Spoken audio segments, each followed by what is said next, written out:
Thank you, hello, and welcome to Newsjack. If BBC Radio is like the EU, then think of us as Greece. This week, the government has been warned that it must radically reform the alcohol laws. A group of doctors has made that appeal by repeatedly texting the government at midnight and then by going round their house in an unlicensed cab and shouting at the window. A new high-tech advertising billboard has been installed next to a bus stop on Oxford Street in London. It uses face recognition software to identify the sex of the viewer and then displays an advert based on what the person is most likely to want, presumably a bus. Appearing on Radio 4's Desert Island Discs, John Prescott told Kirsty Young that he would take a piano and Sweet Georgia Brown to his desert island. Miss Brown, a parliamentary secretary, has refused to comment. Jazz FM have apologised after they inadvertently broadcast several minutes of the soundtrack to a gay porn film. In their defence, they said they genuinely didn't realise that anyone listened to Jazz FM. And a Dutch scientist has claimed to have created the world's first test tube burger after growing strips of muscle tissue in a laboratory from stem cells. His announcement was met with surprise and concern from people around the world, not least the young couple who had paid him for a routine IVF treatment. And Alex Salmond has denied that he uses every available opportunity to campaign for an independent Scotland. He kept the issue in proportion at all times, he said, in a 10-minute speech at Whitney Houston's funeral. Now, on with the show! Hello, it's me, Professor Brian Cox. I'm here to talk about one of the most amazing phenomena in the universe. The creation of a new sun on Sunday. Last series we saw an old red-top giant implode after a cosmic storm, a build-up of pressure and a big bang involving a custard pie, which caused the world to disappear into a black hole. But 7 months later, the shame radiated away and the world was replaced by a brand new and completely different, identical sun. This new sun has no gravity and orbits unsuspecting stars and Kerikatona, sending out material which radiates a toxic gas and dark matter. To avoid this poisonous atmosphere, you need to maintain a safe distance, which is why middle-class people like myself prefer to look from a safe distance of the observer. The government have been accused of not listening to critics of their NHS bill and attempting to pass it anyway. To get to the bottom of this, we decided to ask an expert on the NHS and medicine in general onto the show, but they were busy working in hospitals, so we had to get Andrew Lansley instead. Good evening, Justin. Is the government trying to whitewash the existence of any opposition to this bill? What opposition? Well, the 150,000 people who signed a petition against it, not to mention the British Medical Association, the Royal College of Nursing, the Royal College of Midwives, the Royal College of Paediatrics and Child Health, and the Royal College of GPs. I mean, Mr. Lansley, people hate these reforms. Thank you. No, that's a bad thing. Yes, it is rather good. There was a YouGov poll which asked, if the health bill was a person, would you have sex with it? And 97% said yes.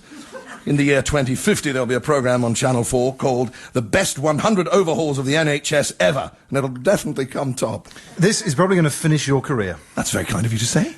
No, let me put it in a way you understand. This is probably going to overhaul your career and leave your existence in politics open to competition. Oh, God. Someone help me. My job! My beautiful job! Mr. Lansley, thank you very much. The big sporting news this week is that a couple of heavyweight boxers were caught fighting, thereby apparently bringing the sport into disrepute. I will never understand boxing. During the confrontation, Derek Chisora said, "I will shoot you, I will literally shoot you," leading me to believe he doesn't understand boxing either. However, our researchers have learned that in the world of prize fighting, scenes like this are far from new. Come with us as we delve into the archives. The sporting world is in total chaos this evening after a fine bout of gentlemanly pugilism descended into beastliness. The frightfulness began after the 149th round of the World Tubbyweights Championship fight between Tommy the Top Tansley and Albert the Aristocrat Abingdon. Both men had broken bones and damaged internal organs and were covered in blood, saliva and excrement. But then, things turned nasty. Sir, you fought well and are the deserved victor. No nonsense, sir. You are in every way my equal. My victory was down to luck and the fact that your left arm fell off in round 98. Patience Pish and tish, sir. Pish and tish. Though perhaps it is fair to say you landed one or two lucky blows. Shocked as the assembled onlookers were to hear this ungentlemanly suggestion, things were about to get much worse. Sir, I would ask you, calm down. There followed a sickening war of words between the two erstwhile gentlemen. I'm not saying your mother has questionable morals, though I have heard rumour that she once had a job. This disgraceful display carried on for some time and only ended when Tommy the Top used a rude word. At which point, thankfully, both men were taken into a nearby alley and shot. Back to the studio. London Fashion Week. When the trendsetters hit town to fly the flag for the UK, rip it in half, make a stupid sarong and charge £3,000 for it. With us to bang on about dresses like they matter are some people who look like they got dressed in the dark in a sick-coloured paint factory. Zoe Poff and Thorax Devour, spokespeople for the fashion industry. So it's a fashion, it's an industry. It's an industry, which sounds like sort of hard work. How are you finding it? Is there any heavy lifting? Are there production line duties, industrial accidents, you know? What? Or is it more just farting around in floral shirts, moving items of clothing from the in tray to the so last season tray?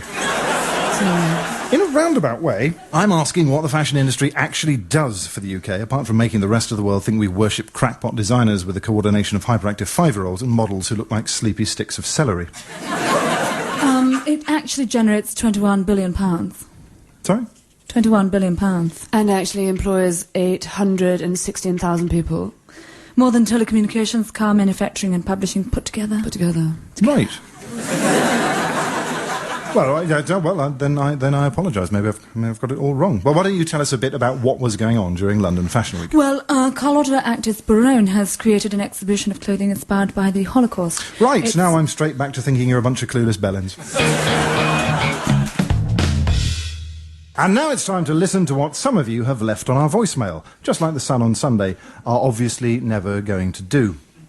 And to prove quite how far rebranding can go, it's that bit of the show that used to be called Vox Pops, but is now known as the Jack app in a desperate attempt to seem up to date. The Jack app. Please leave your message after the tone. This is President Ahmadinejad. Iran have now acquired 50 centrifuges, 15 gas diffusers and a large water cooling facility. Finally, Iran can have what the West have kept to themselves for so long. I am pleased to announce our first ever Heston Blumenthal style restaurant. We are going to call it the Fatwa Duck. I'm very worried about the current water shortage, particularly if I recommend sharing a bath with a friend again. Because I haven't got a bath. Or any friends. I'm not surprised the underwear bomber lost his court case. He needed a much better brief.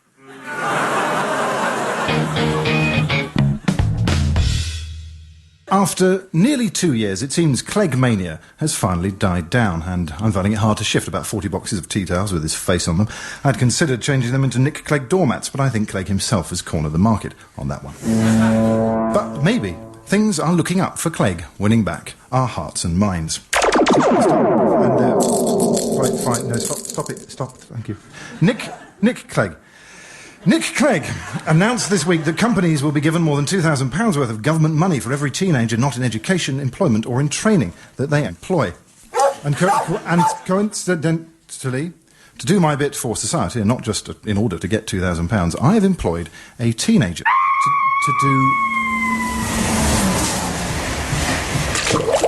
to do the sound effects for the whole show.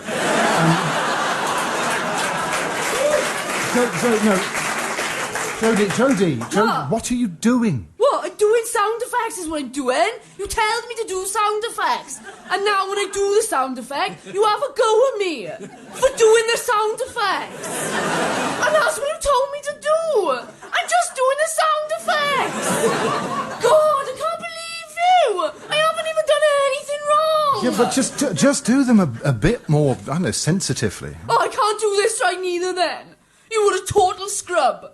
You, madam, are a teenager, but I shall be sober in the morning. Oh, God, I wish I'd already spent that £2,000 on strong lager and tanning sessions.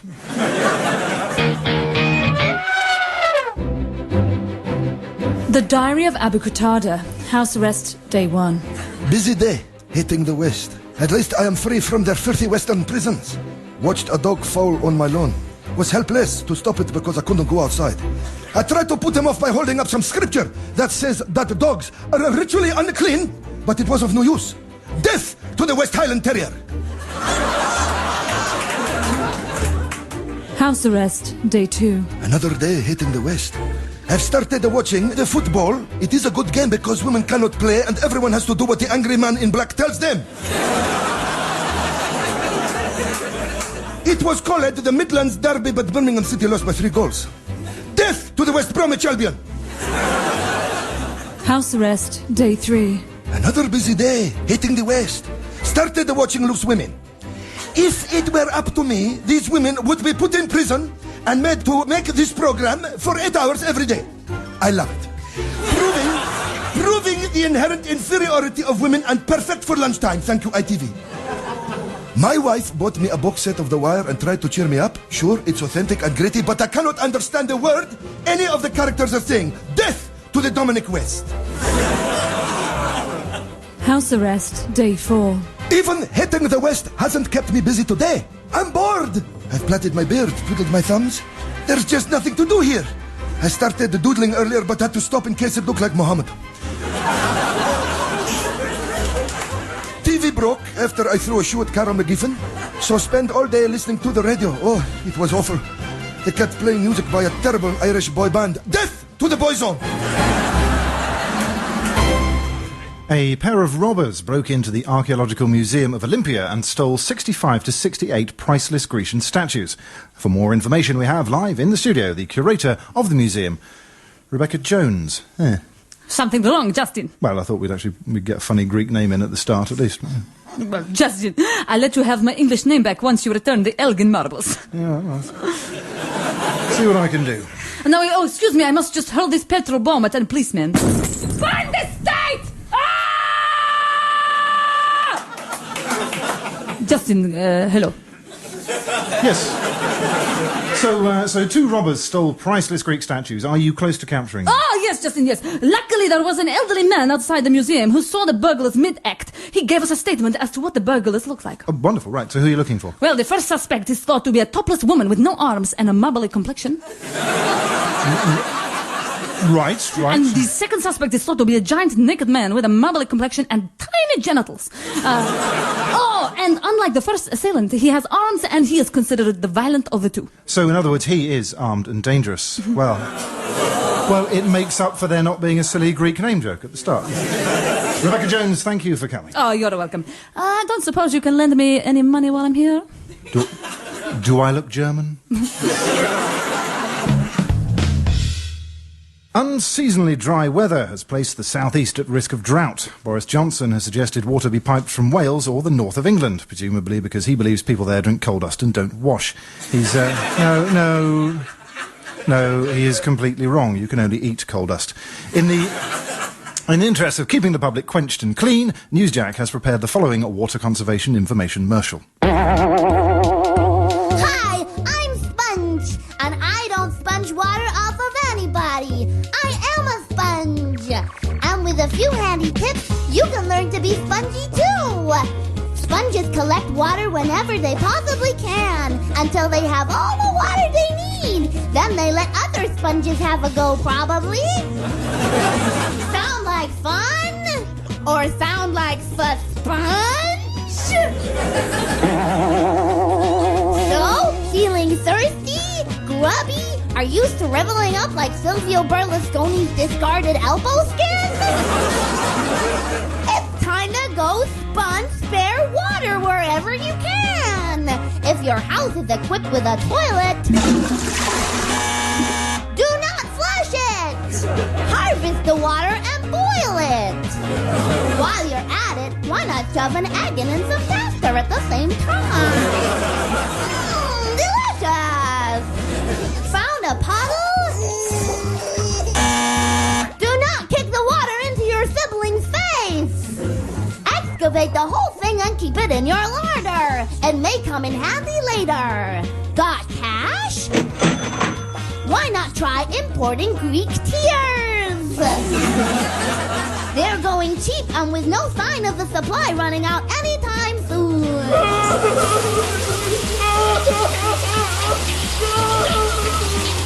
But if you're skint, don't worry. You can collect the sweat off an Olympic hopeful. Or taunt someone to spit in your open mouth. So don't be a gunge. Lunge towards the plunge and get sponged.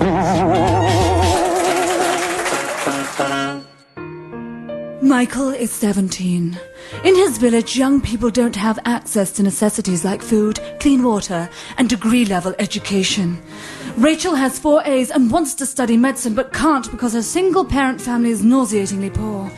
And Dave, who sort of likes maths but really wants to piss around for a few more years, is broke following a gap year in Australia spent enjoying threesomes and herding cattle. But you can make a difference by adopting a student today. For just £9,000 a year, you can help Michael get a BSc, Rachel achieve her goal of becoming a doctor, and Dave put off joining the workforce for so long he ends up with a PhD. Sponsor a student today, because apparently it's now a human rights issue. This week, the BBC was forced to defend itself against allegations that they had faked scenes on the cookery programme and Husband to a Million Lonely Widows MasterChef. In one scene, a souffle had clearly deflated, yet in the next scene it was perfectly risen, and in a following shot the souffle was replaced by a polar bear and her cubs at a Dutch zoo. I've invited MasterChef presenter Greg Wallace into the studio. Hello, Greg. Hello, Justin. Greg, aside from the souffle thing, there's a bigger issue here. If you look at the judges, does the BBC really expect us to believe Greg Wallace? What? Believe that you exist. But you are clearly faked, aren't you? I'm the most genuine man you can imagine. Buy some spuds from me, Barrow, I won't fleece you, I'm cutting my own throat. Lovely. Yeah, we thought Lloyd Grossman was weird, but I mean, you can't be real. Look at you. You're like a pudding with glasses on it. You're like a meringue that has been sort of hit with a fork, or a souffle that has risen too much. I think you're from a fairy tale where you've turned into a version of all the puddings you've eaten. A giant grinning egg with a spoon. That's not very nice. I'm bubbly. Avuncular. You put me in your mouth and I say, "Hi, I'm Greg. Let's go for a walk over the viaduct. I'll buy you an ice cream and a pencil from the gift shop." An evening with me is like Easter morning and VE Day 1945 all rolled into one. I'm a lovable East End row with a heart of gold and a playful badinage which makes you think, come on then, Greg, marry my wife. When I look in the mirror, I want to put my own face into my own face and go...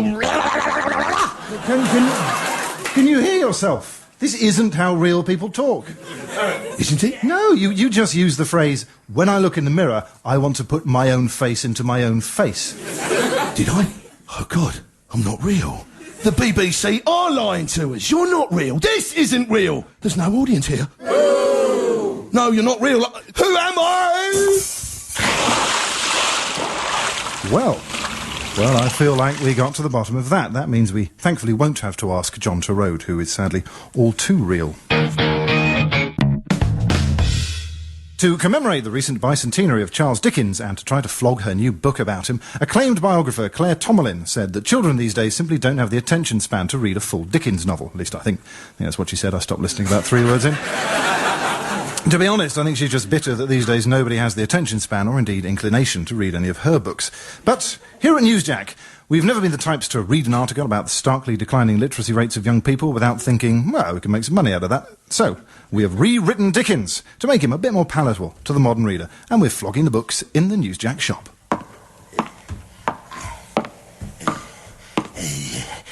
What is it, boy? Please, sir, can I have some less? Yes, you can, at the Newsjack shop. Available now, A Christmas Carol. Ebenezer Scrooge, you shall be visited by half a ghost. From asshole to buying a cripple a turkey in just 5 pages. If you like that, then why not try A Tale of One City? It was the best of times. Yes, it was. A happy ending in just 1 sentence. Do you like that? Why not give Very Low Expectations a bash? It can't be any worse than you imagine. And we've abridged Hard Times to just 1 word. Boring. Are you one of those people who thinks the mystery of Edwin Drood isn't quite unfinished enough? Then come on down to the Newsjack shop, where we present the book as Dickens intended, half a page long and totally nonsensical. And don't miss out on our upcoming publications, Bleak Bungalow, the Oldie Curiosity Catalogue and Tiny Weeny Draw It. Dickens, you'd be daft to read the whole sodding things. The Jack app. Please leave your message after the tone. Apparently Westminster Council want to reduce the number of people attending concerts at Hyde Park by thousands. Why don't you just book Pierre Andre? I'm just calling to say that after he went missing following the kerfuffle with boxer Derek Chisora, I found David Hay in a stack of needles. Hello, international operator. I've got Greece on the line. Are you willing to accept the charges? A man who conned Dragon's Den stars Peter Jones and Theopaphitis out of thousands has been jailed this week. Swiss-born Jean-Claude Baumgartner went on to the BBC show and persuaded the pair of millionaires to invest almost £250,000 in his sat-nav for skiers. But the conman's business credentials turned out to be as crooked as Hilary Devey's shoulder pads, and Newsjack has found a clip showing it may not have been the first time he's done it. First up tonight is Swiss entrepreneur Jean-Claude Baumgartner, who's hoping he can tame the dragons with his multinational corporation ConCon.com. Hello, dragons. My name is Johan. My business is currently involved in several international ventures, all of which should guarantee a huge return on your investment. Firstly, an uncle of mine recently won the Nigerian lottery, but sadly he died shortly after, and I'm offering 30% of the hundreds of millions of Nigerian naira in return for paying the administration costs. A confident start by Johan, but Deborah Meading, who made her fortune by turning some money into some more money, wants to know how much the admin costs will be. How much will the admin cost be? £250,000. Johan, let me tell you where I am. I'm here in this chair with a big pile of money next to me, so why do I need any more? I'm out. Hi, Jonathan. I'm Hilary.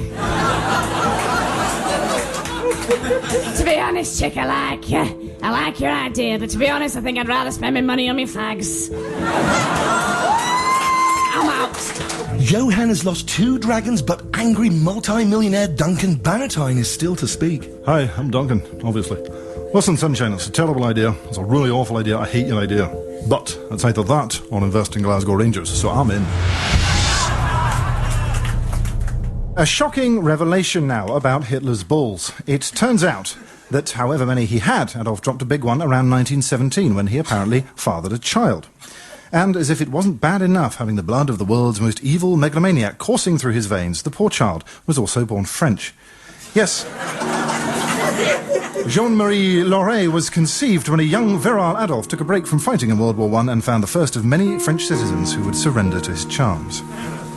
In 1985, Jean-Marie Laurey faked his own death, moved to Britain and changed his name to Jeff Hitler.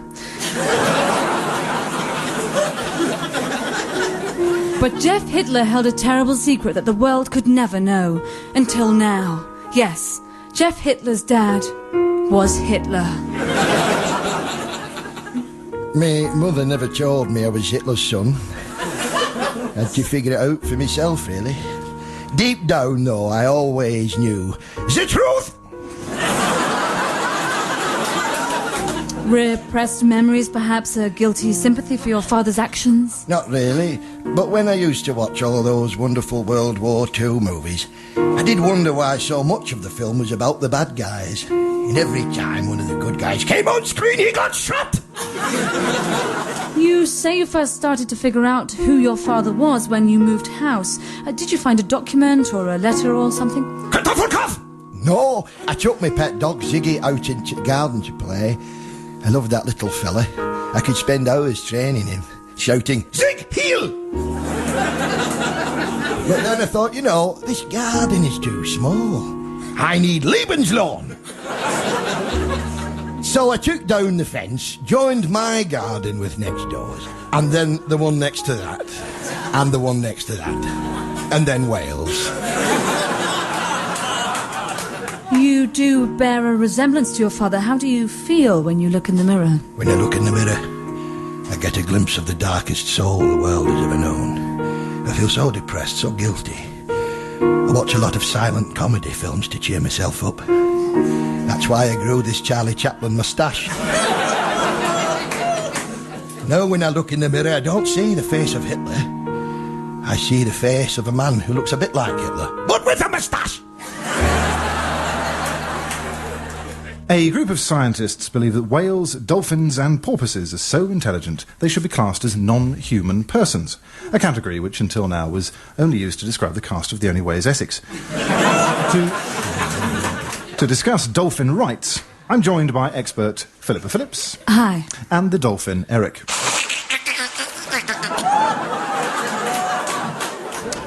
So, Philippa, you're a big supporter of cetacean rights. We both are, Justin. Eric and I believe that dolphins and whales need a Bill of Rights like they need a hole in the head. That is, a lot. What's Eric doing there? He's agreeing. Oh. Yeah. So what would be in a Bill of Rights? Oh, well, an end to captivity, recognition as legally distinct individuals, and the right to vote. Oh, sorry, yeah. The right to vote using the AV system. They understand how it works. No, they really are clever. Uh-huh. But can we really class them as people? Oh, I mean, Eric says that his ability to possess continuous consciousness, frame representations about the world, and act upon them would certainly define him as a person in the eyes of Descartes, Locke, and Hume. You told all of that from some clicking? No, he wrote it on an iPad. He used his nose. Well, intelligent, wet, and incredibly smug. Of course, dolphins use Apple products. No, don't say that about the nice man. It's probably genetic.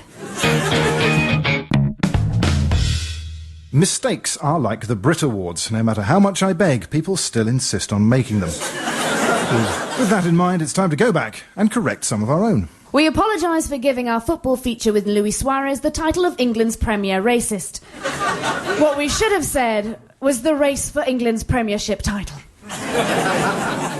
We would like to clarify that although St James's Park has been renamed the Sports Direct Arena, the King James Bible has not in fact been renamed the JJB Sports Bumper Book of God.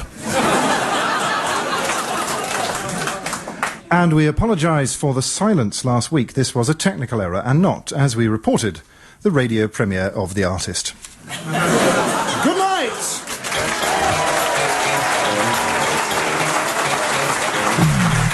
Newsjack starred Justin Edwards, Pippa Evans, Nadia, Kamil and Lewis MacLeod. For a full list of writers, go to bbc.co.uk/programmes/Newsjack. The script editor was John Hunter and it was produced by Ed Morrish and Lyndsay Fenner.